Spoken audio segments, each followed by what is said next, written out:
slow moving. That's all right. I'm a Come on comment. up. Don't be a slow talker. Okay. I don't know if you'll need a microphone for me, because I'm a little loud as some of the council members, you know, some of the old ones. But I'm Dietrich Smith Jones. I live at 283 Heydrich Street, and I'm one of the first 5 original signers of the Preservation Trust. And I was one of the ones who fought to hire Christy Real. And we have strayed away from the vision of the trust. I remember sitting, 5 of us, around Linda Blanchard's table in her home, deciding what we're gonna do to preserve our neighborhood. We had so many of these, like what they want to do to the house now. We had so many houses chopped up into multi-living family units. And it was a problem, a big problem for us, those that were living there then. I fought 24 hours a day, 7 days a week, as public safety can attest, trying to make this a livable neighborhood, a friendly neighborhood where we could sit on our porches and enjoy our neighborhood. I had senior citizens backing me who have gone. And I know that they would turn over their graves if they would see what the trust is trying to do to us now. They are going back to where we were when we started. And this is something I'm fighting against, and I will continue to fight against. I've been in Atlanta for the last 2 years. I drove back last night. I got to bed about 2:30, was it, James? And got up this morning and made appointments and tried to get around and do what I had to do, so I make sure I was here for this. I have checked my mail every day. I have checked my email. I check my phone messages every time I come back to Spartanburg. I have heard nothing from the trust, not one word about anything. Nobody's talked to me about this. Nobody came to me about this. The way I knew about it was a friend, a neighbor. Agnes Jones called me in Atlanta to tell me what they were trying to do. And before I go any further, I want her to talk to you, tell you what the trust has done to her. Agnes Jones.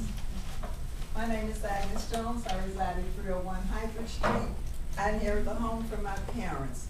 My mother was one of the first, I should say, when that neighborhood started changing over, that moved in there, my mother and father. My father died first. My mother lived there alone. She lived in fear and in terror. She became ill, went to the hospital. Her home was broken into when I was at the hospital with her. And my mom was so afraid to even sit on the front porch. I was trying to work. I relocated back to take care of her. I was trying to work. When I would come home, she would be sitting in the dark, scared to put a light on. And when I come in, I'd ask her why. To make a long story short, we fought for, not we, Miss Jones. She fought for the neighborhood watch. We got some sort of protection. It started becoming a livable neighborhood. Since then, my mom has passed. She has not seen the beauty of the neighborhood, which I wish that she could see it, because it's a big difference. It seemed like when she first moved there. Now, okay, I said all of this to say this. Okay. By being an old house, it needed some repairs done. My parents. Go ahead and finish, just a few seconds, okay? Okay, well, I cut it down to make a dilemma, to make it short. I went through some dilemmas with this trust. I didn't know what I was getting into. It was a stressful experience, and I feel as if I was the guinea pig. I was the first one whose house was supposed to have been, you borrowed this money and they renovated for you.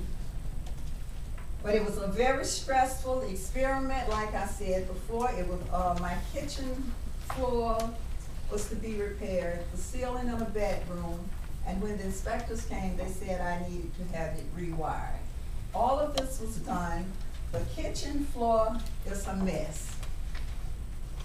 It's not level, it wasn't level. I was told it's cosmetic. What she's trying to say, this work was done by the Preservation Trust. And I'm sorry that she's taking up so much time, but this is her time.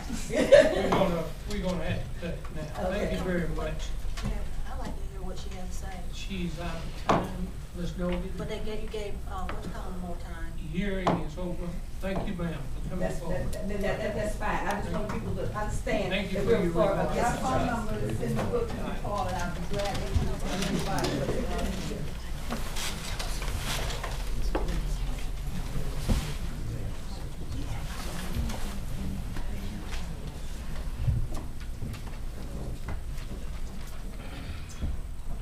Mayor, I'd like to make a motion that we close the public hearing. Second.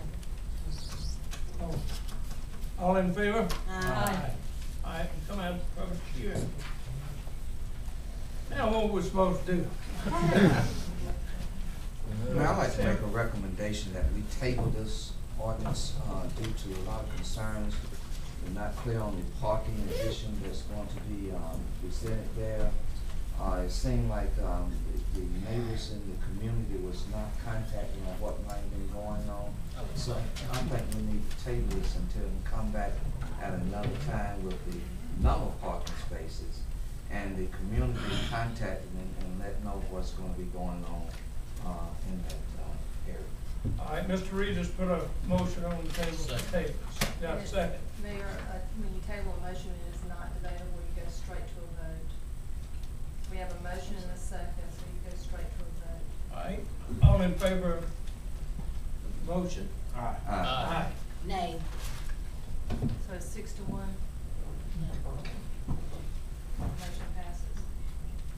Motion That's fine, but I just wanna point out, I carries. disagree. Thank you.